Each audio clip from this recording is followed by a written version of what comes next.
आप देख रहे हैं अनहोनी। अनहोनी में आज की कहानी हमारे साथ शेयर की है मयंक जी ने। तो चलिए बढ़ते हैं आज की इस कहानी की ओर।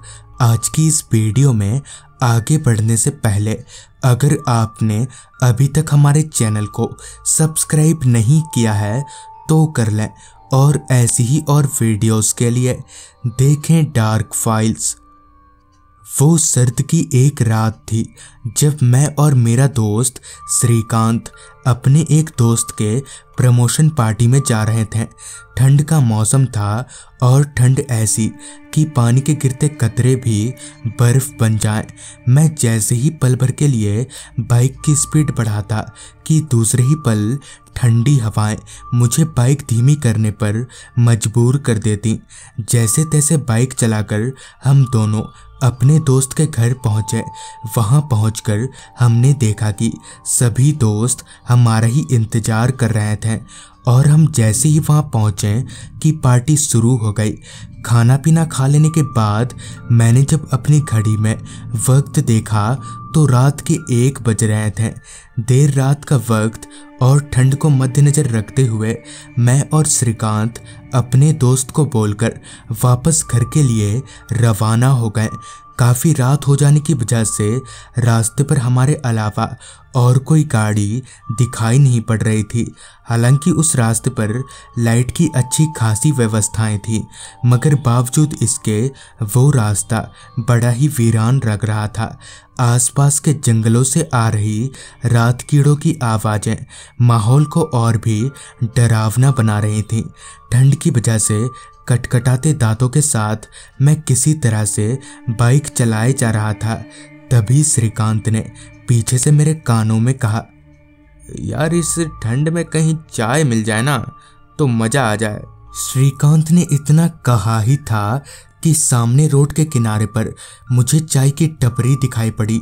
इस पर मैंने श्रीकांत से कहा, यार श्रीकांत, आते वक्त तो ये चाय की टपरी यहाँ पर नहीं थी। इस पर श्रीकांत ने कहा, छोड़ना, हमें क्या, चाय पीकर निकलते हैं। लिहाजन मैंने बाइक को उस चाय की टपरी पर रोका तो पाया कि एक उम्रदराज आदमी चाय बना रहा है। मगर हैरत वाली बात तो ये थी कि उसने जिस चूल्हे पर चाय की केतली चढ़ाई थी उस चूल्हे में आग ही नहीं था, मगर फिर भी केतली की चाय खौल रही थी। खैर फिर उसने हमें चाय पिलाया। चाय की एक चुस्की लेते ही श्रीकांत ने कहा, ये कैसी चाय है, इसमें तो कोई स्वाद ही नहीं है। श्रीकांत के इतना बोलते ही वो चाय वाला बड़े ही अजीब ढंग से उसे घोरने लगा। रह रहकर उस चाय वाले का चेहरा भी अब बदलने लगा था। तभी अचानक ही उस चाय वाले ने श्रीकांत का गला पकड़ लिया और एक भारी सी आवाज में बोला, चले जाओ यहाँ से।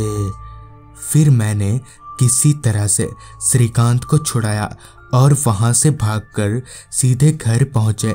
बाद में हमें कहीं से पता चला कि आज से कुछ वक्त पहले 2-4 लड़के उस चाय की दुकान पर आए थे। उन्होंने शराब पी रखी थी और किसी वजह से उस चाय वाले और उन लड़कों के बीच झगड़ा शुरू हो गया और बात बढ़ते बढ़ते हाथापाई तक आ गई, जिसमें उन लड़कों ने उस चाय वाले को जान से मार दिया और तब से उसकी आत्मा वहीं भटकती है। तो दोस्तों, ये थी मयंक जी की भेजी गई कहानी। अगर आपके पास भी ऐसी ही कोई कहानियाँ हैं तो हमारे साथ ज़रूर शेयर करें। तो मैं आर्यन जल्द ही मिलूँगा आपसे ऐसी ही एक कहानी के साथ।